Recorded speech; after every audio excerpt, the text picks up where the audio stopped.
it's Sakuems. So this video is going to be a new art challenge, and as you can tell by the title, this is a free watercolor challenge. I got this idea from the popular free marker challenge that we have in the YouTube artist community, and I just figured it would be fun to apply this kind of technique or like challenging setup to different kind of tools, like pick free colors of anything that you have. And I decided to work with watercolors because I like the fact that no matter really what colors I pick, I'm able to blend them and just make something interesting. And I like the challenge in terms of like being able to just do something with only 3 colors, because I usually use too many colors anyway. But yeah, so I'm excited. So I have all my colors right here in this little plastic ball, and I'm gonna pick 3 of those. And if I want to do like larger like area painting kind of thing, I'm gonna use some of my larger like a regular brush. And yeah, for tool, basically regular pencil. Well, this is not regular, but this is just a random pencil. And I'm gonna also use probably a liner, not sure yet, probably black. It depends really on the color I'm gonna pick, but I'm pretty sure I'm gonna end up using the black, or maybe no liner at all. It depends. If I pick like a dark color, maybe I can use that. But for sure, probably will also use this Sakura Jelly Roll pen for highlights. But yes, so it's time to pick the colors now. This is just a mix of like blues and like earth tones, greens, purples, pinks, everything is in here. So I hope that I'm gonna pick something interesting. And what I'm gonna do now is close my eyes and basically just dig into this and pick 3 colors. So my eyes are closed, I guarantee that, and I'm just gonna mix. I hope that the pans stay in their little plastic box. But if they move around, it's fine. I'm just gonna grab 3 of them. Sorry, it's very loud. So something quite depressing that would be to pick like 3 pinks. And by the way, I removed the white because this just makes no sense to have a white here. So I'm gonna use this one. This one. And oh god, this one. So I have my 3 colors. Oh my god!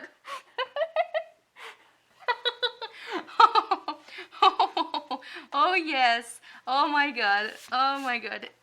Yeah, this is like a medium, warm kind of almost olive green. And then I'm gonna pick another brush. This looks brown, but it's more like a reddish brown apparently. This is definitely more of a Indian like reddish brownish color. And this, I don't know if it's an ochre or it's a yellow. No, this is actually yellow. This is a bit stained, but this is a yellow. Very intense yellow. So those are the 3 colors that I got.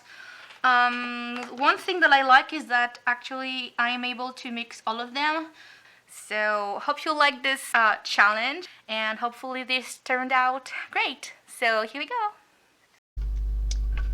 So the first thing that I did was to actually take like some plastic cups. You can't really see it out of frame, but I took like plastic cups and I've mixed 2 colors together. So I mixed like the green and the yellow together, and then the yellow and the red with the green was actually making just a sepia brown, which basically I think is because the green is a complementary color of the red.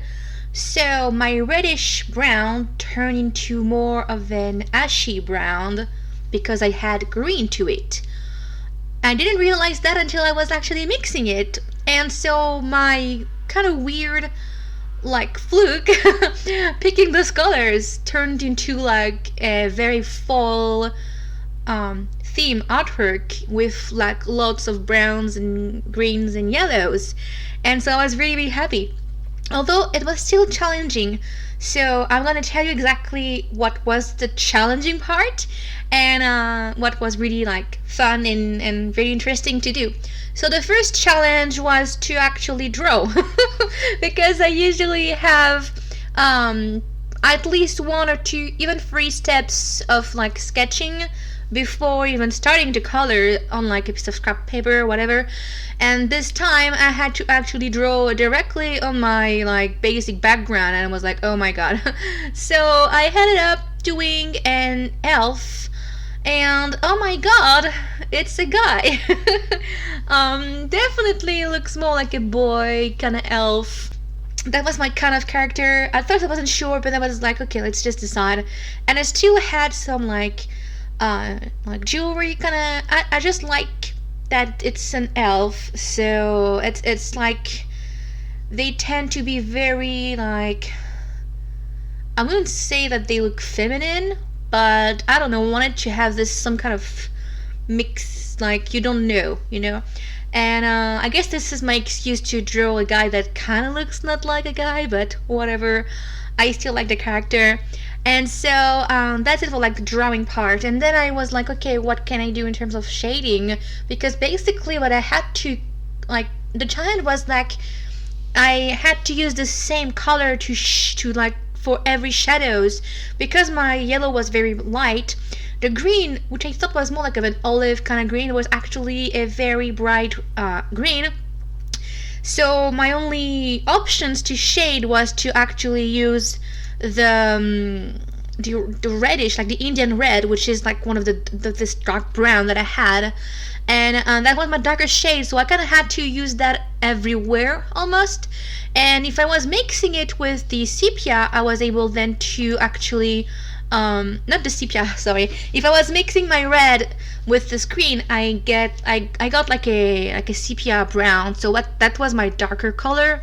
But yeah, so that was about it for like shading. And like I just had tons and tons of layers, and I also used my blow dryer between layers because it just took so much time. And the video, the recording of the drawing and the coloring took like almost 3 hours. I wasn't expecting that because it was just a challenge. I thought I was like good to go like 30 minutes, but no, I couldn't help myself. And this is definitely challenging for me because, like I said, I'm usually at some point after like working for maybe 5 to 6 layers, I can't really blend fully. I'm a bit fed up with like the watercolors. I don't know, it's just something that doesn't really go with the paper anymore. It just doesn't absorb anymore. I don't know really what's happening, but I tend to switch to copic markers. And this is what I do for my mixed media artwork. I never really do just watercolors, but this time was a watercolor challenge, so I couldn't just like randomly decide, oh, let me grab this marker, let me grab this marker. And during the entire process, all I wanted to do is change the colors. I was so upset. I'm so like, oh my god, I'm like, I can't handle it. I'm sick of this brown because it's everywhere. And because I just love like to have different shades, you know. And I really missed like some like dark grays, or like even a blue. Even just like if I was staying in the same color family, I will just maybe jump to an actual like dark sepia or something, maybe oranges, a different kind of green.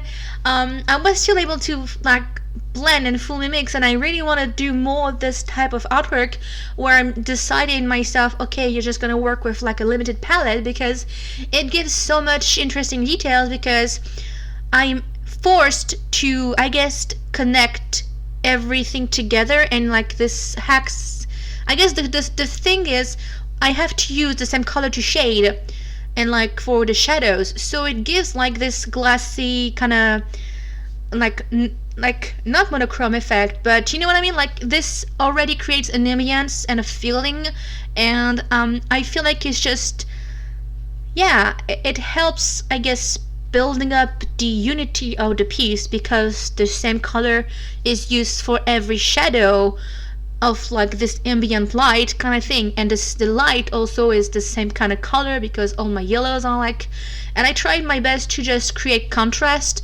So if I had like the character contour with like this dark brown, then I will have yellow behind it in the actual background, and that way I was able to just create this kind of mix.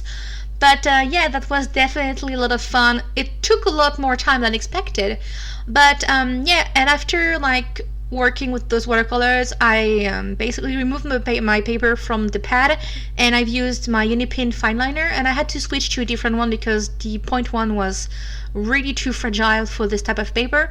So I switched to my 0.2 millimeter, and I did all the inking, and then I came on top after with some of the watercolors straight from the pan just to create like more shading and like everywhere. But I could be working on this for more time. But for the sake of this video and the sake of time, because it's already really late, I decided to just like stop right there and then just go with my Sakura Jelly Roll just for highlights and contouring.